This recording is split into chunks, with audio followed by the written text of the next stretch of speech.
Good morning, Howardsville. I hope everyone's doing well. We are going to be reading A Camping Spree with Mr. McGee by Chris Van Dusen today. And joining us, this is Lexi and this is Lucy. They are my dogs and they are a little attached to me. My boys say that they love me more than, or I love them more than I love my boys. It's not true. Anyways. It is true. Here we go. Let's get started. Early one morning at 7:03, Mr. McGee and his little dog Dee packed up the camper and hitched up the load, hopped in the Rambler, then hit the road. They drove to the mountains far from the sea for 2 nights of camping, or possibly 3.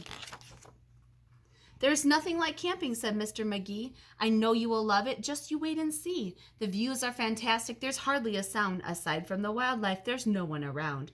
And the air is so sweet, you'll sleep like a log," said Mr. McGee to his small spotted dog. A few hours later, they took a sharp right and found a great spot to lay camp for the night. It was high on a hill with a beautiful view of Mount Adams, Mount Lincoln, and Jefferson, too. But perhaps the most wonderful feature of all was the brook that ran over a steep waterfall. Dee gathered pine cones and branches and logs. McGee made a campfire and cooked some hot dogs. And as the sun set behind far distant knolls, they sat roasting marshmallows over the coals. As the embers went out, they felt tired and dozy, so they climbed in their bunk beds all comfy and cozy. But while they were falling asleep without care, along came a stumbling, bumbling bear. A kindly old bear whose sight wasn't so clear. He couldn't see far and he couldn't see near, but he could smell marshmallows, sticky and sweet. This smell made him hungry. He wanted a treat. He sniffed out the place where the marshmallows lay, but the car and the camper were in the bear's way. Yet that didn't stop the sneaky old snitch. He simply tried squeezing right under the hitch. And as he was shimmying into the gap, he pushed up the hitch, which let go with a snap.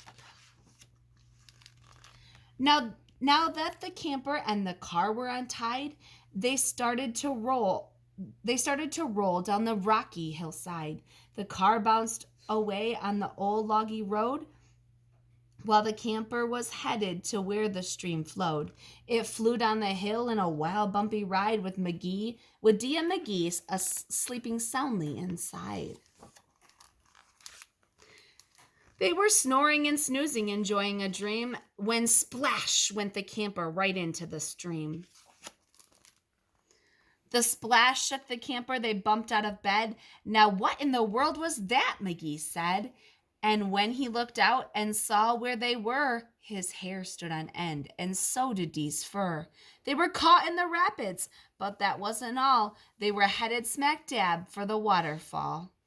Dee and McGee both started to quiver as faster and faster they headed down river. But just when they thought they'd fall over the edge, their camper got stuck on a rock at the ledge. So there they were, stranded, McGee and his pup, on the top of a waterfall 50 feet up. Meanwhile, that nearsighted bear from before was searching for one little marshmallow more, when lo and behold, as if out of a dream, he spied something sweet floating over the stream. But what the bear thought was a marshmallow treat was really the hitch, and not something to eat. The bear was determined to capture his prize, so he jumped in the water right up to his thighs. He splashed through the stream to the edge of the fall and snatched up the trailer hitch, camper and all. Dee felt a tug. McGee heard a knock as the bear pulled the camper right off of the rock. He dragged them both all the way back to the bank when he realized the hitch was not sweet, but quite rank. He spit out the hitch and left in dismay, while McGee and Dee's camper again rolled away. It flew down the path with a jolt and a jar and stopped in some bushes right next to the car. Dee popped her head out. McGee looked out too. Had they really stopped rolling? Could it be true?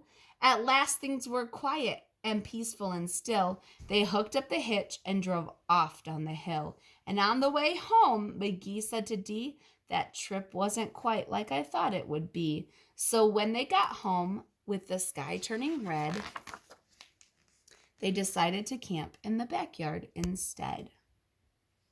I hope everybody's having a great day. We miss you, and all the Bacons are doing well.